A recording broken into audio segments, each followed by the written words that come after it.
घर पे 2 मरले जगह है तो उसको पशु कहाँ पूरे हम इसको तब हटाने देंगे तब हड्डा रोड़ी बनेगी। हल कटांगे हल कटा 10 साल हो गए तो हल को निकला हुण तक कर लो। न्यू दुर्गा ज्वेलर्स सिरसा, खारिया वाले प्रभुजी सोनी व पीली मंदोरी वाले सज्जन सोनी का भारत सरकार द्वारा मान्यता प्राप्त मशहूर hallmark jewellery showroom new Durga jewellers, Parshuram Chowk, Sirsa. अधिक जानकारी के लिए संपर्क करें 9813932001 या 9466697217। नमस्कार, स्वागत आपका के हरियाणा पे। मैं हूं आपके साथ रमेश जाखड़ और इस वक्त मैं मौजूद हूं दड़बी गांव में और दड़बी गांव की उस जगह पे मौजूद हूं जो दड़बी से फरवाई की तरफ जो रोड जाती है। और यहां पे एक अजीबोगरीब घटना जो है वो हमें देखने को मिली है। इससे पहले लंपी बीमारी ने गो वंश पे जो है वो काफ़ी कहर ढाया था।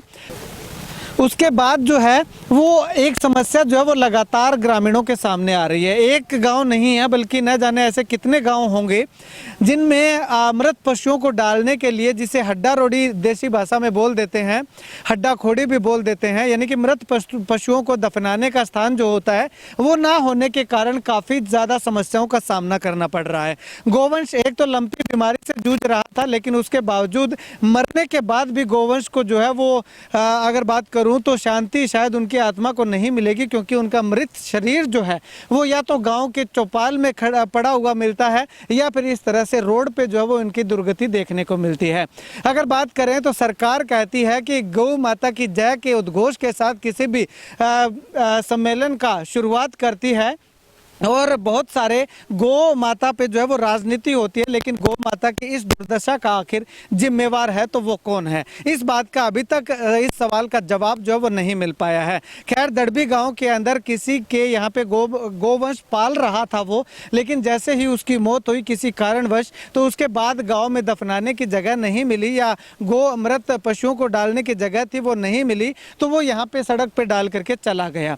तो ऐसे में जिसकी यहाँ पे घर है जिनके, आज तो इससे बदबू नहीं आ रही है, लेकिन 2 दिन तक यहाँ पे पड़ा रहा ये पशु, तो उसके बाद जो है वो लगातार बदबू आना शुरू हो जाएगी और उसके बाद आसपास के इलाके के लोगों का यहाँ पे जीना दुभर हो जाएगा। तो ऐसे में ग्रामीणों ने ये मांग उठाई है कि गांव के अंदर मृत पशुओं को रखने की जगह जो है वो लगातार उन्हें दी जानी चाहिए और इसी मांग को लेकर के लगातार संघर्ष भी कर रहे हैं। और यहाँ पे आप देखिएगा तमाम गाँव के लोग जो है वो यहाँ पे खड़े हुए हैं एक ही मांग को लेकर के।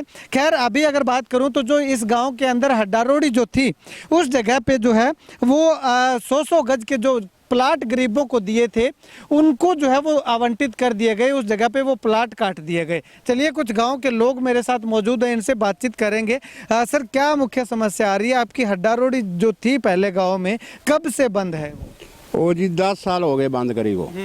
10 साल से सारा ही गाँव तंग है। अच्छा, ये अब सरपंच कह रहा है भी पल्लों से खर्चा लेके चुकाते हैं, जो गरीब है अमीर है सबसे पल्लों खर्चा लगता है, कोई पंचायत खर्चा नहीं दे रही इसका। आपका साधन ले जाना पड़ता है, जी आगे ले जाते हैं तो वो हमारे से लठ मारते हैं। अच्छा, वो घेरने नहीं देते, पंचायत सुन नहीं रही। इसको अब 3 बजे का फोन कर रखा है। अच्छा, वो कर देंगे, हमके पास कुछ नहीं है जी, फलान कर देंगे जी, देख लेंगे जी, कर देंगे जी। 3 बजे की सारी कोई यहाँ मेंबर नहीं आया, कोई पंचायत नहीं आई है। अच्छा, तो ये डाल के कौन गया था यहाँ पे? ये हमारे को कोई पता नहीं कौन डाल गया। अच्छा, गाँव से ठीक है, डाल के गया है। हम इसको तब हटाने देंगे तब हड्डा रोड़ी बनेगी, नहीं तो उतने दिन यहाँ पड़ा रहेगा। अच्छा, हटाने नहीं देंगे, ठीक है, चाहे कुछ भी हो जाए इसको हटाने नहीं देंगे। बाबा जी, तुसी की कहना चाहोगे कि समस्या आ रही है ज्यादा? समस्या मैं रात पानी लाया सी, सवेरे 5 तो 6:30 1.5 घंटे जाके सट के चला गया। अच्छा, सवेरे वेख्या फिर शाम को इकट्ठे हुए सारे, इतने लैके जाम लाता। भी इनका मसला हल होना चाहिए।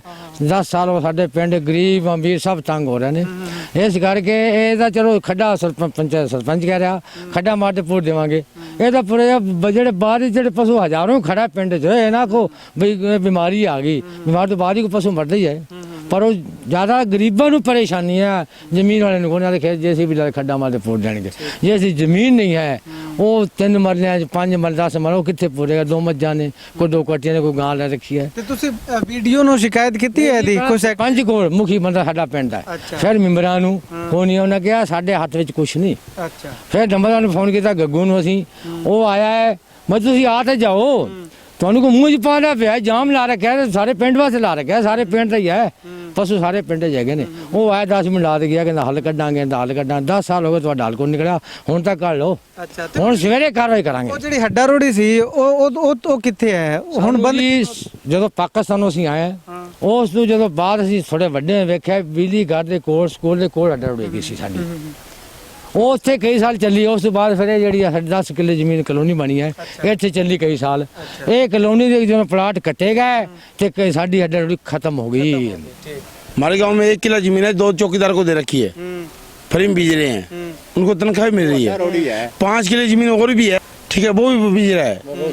गांव के अंदर एक बंदा ही मर जाए ना तो उसको ले जाना मजबूरी बनता है, ये तो गोका है, ठीक है जी। पशु को घेरने के लिए हमारे पास था नहीं है, घर पे 2 मरले जगह है तो उसको पशु कहाँ पूरे हम, बहुत मजबूरी है। हमारे गाँव में गौशाला अड्डा नहीं है। हमारे गांव की तूड़ी जाती है कम से कम भी 100-125 ट्राली नहीं ठाणे गौशाला में। हमारे पशु छोड़ जाते हैं वो लेते नहीं है, ये सरपंच की सबसे कमी है। अच्छा, हाँ जी। तो सरपंच साहब अगर बात करें तो बहुत ज़्यादा दिक्कतों का सामना करना पड़ रहा है गांव के लोगों को, क्या समाधान इसका निकाला जाएगा आने वाले समय में और अब तक समाधान क्यों नहीं निकला? समाधान तो मुझे पंचायती ज़मीन जो थी पहले जहाँ थी वहाँ 100 गज के प्लाट कट गई, वहाँ पहले पशु सभी वहाँ गिराया करते थे। उसके बाद फिर हमने वहाँ जो पंचायत की दूसरी पंचायती भूमि थी वहाँ पे प्रस्ताव पास किया, उस पर ऑब्जेक्शन कर दिया, सीएम विंडो भी लगी उस पर।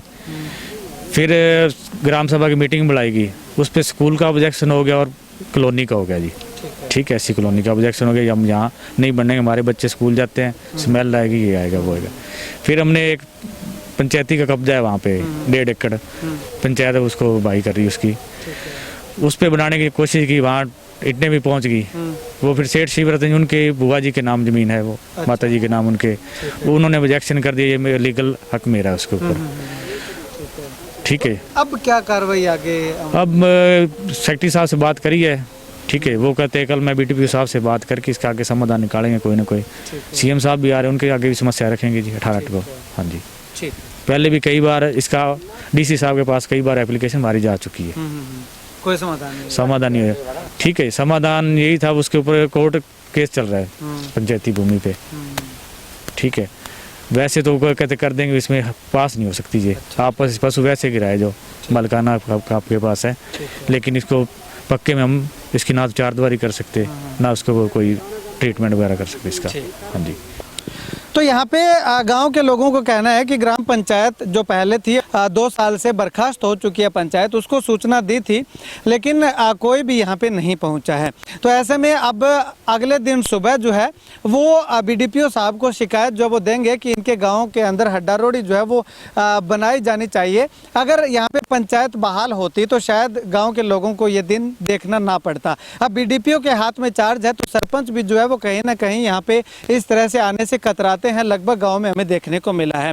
खैर, गांव दड़बी के सरपंच से बातचीत की गई तो उनसे पूछा गया कि आपके गांव की हड्डा रोड़ी जो है वो कहां गई, तो उनका साफ तौर पे कहना है कि उस जगह पे पंचायत ने जो है वो 100 गज के प्लाट जो है वो गरीबों को आवंटित कर दिए, लेकिन उसके बाद जो है वो हड्डा रोड़ी दूसरी जगह पे बनानी चाहिए। तो वहाँ पे सरकारी स्कूल होने के कारण और दूसरा मोहल्ला होने के कारण मोहल्ले के लोगों के द्वारा जो है वो विरोध करने के कारण वहाँ पे जो है ये स्कीम उनकी सिरे नहीं चढ़ पाई। तो ऐसे में उसके बाद जो है वो उनके हाथ से चार्ज चला गया, बीडीपीओ साहब के हाथ में आ गया और अब उनके हाथ में ये पावर नहीं है कि वो गांव के लोगों को हड्डा रोड़ी जो है वो दे सकें। खैर, बीडीपीओ साहब इस पे क्या कुछ एक्शन लेते हैं वो आने वाला वक्त बताएगा, लेकिन गांव के अंदर अगर बात करें तो हड्डा रोड़ी की समस्या जो है वो मुख्य रूप से उभर करके सामने आ रही है। केवल ये एक गाँव नहीं है, आसपास के जितने भी गांव हैं दड़बी के आसपास, उन गांव में लगभग जो है यही समस्या देखने को मिलती है। दूर दूर से लोग आकर के मृत पशुओं को उठा करके लेकर के जाते हैं, जिसका भारी भरकम चार्ज जो है वो पशुपालक को जो है वो देना पड़ता है। तो ऐसे में जिनके पास पैसा होता है, पैसे वाले होते हैं, वो तो अपने पशुओं को उठवा देते हैं, लेकिन जिसके पास बेचारे के पास पूरा दिन दिहाड़ी करने के बाद भी 500 रुपया नहीं बनता हो, वो कैसे एक पशु को उठाने के 500 रुपये जो है वो दे सकता है। ये सबसे बड़ा सवाल प्रशासन के के ऊपर जो है वो खड़ा होता है। खैर आने वाले समय में इन गाँव के लोगों का क्या समाधान होता है और क्या गौ माता, सबसे बड़ा मुद्दा यही है, गौ माता की जय की उद्घोष वाली वही जय गौ माता है, वो उसकी दुर्गति जो है वो होने से आगे जो है अगर बात करें तो परेशानी जो है ये ख़त्म हो पाएगी या दुर्गति ना हो, इस तरह से कोई कदम उठाया जाएगा वो आने वाला वक्त बताएगा। कैमरा सहयोगी सुनील के साथ रमेश जाखड़ के हरियाणा।